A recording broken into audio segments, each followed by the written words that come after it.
Obrigado pela pergunta, querida.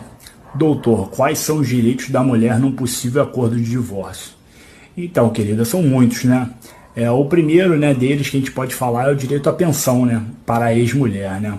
O direito à pensão da ex-mulher vai depender muito da idade dessa mulher, da separação de vocês, do divórcio, né? Porque a pensão alimentícia para a ex-esposa tem muito a ver com a dificuldade dela se inserir no mercado de trabalho após anos fora desse mercado de trabalho, né? Então, esse é o primeiro direito que deve ser visto. E o outro direito que é importantíssimo é a questão da divisão dos bens, né? A divisão dos bens vai depender do regime de comunhão de bens no qual vocês se casaram ou fizeram a união estável. Então, a partir dessa definição, tem que se ver, analisar todos os bens que foram adquiridos ao longo da relação, se for regime da comunhão parcial de bens, que é o mais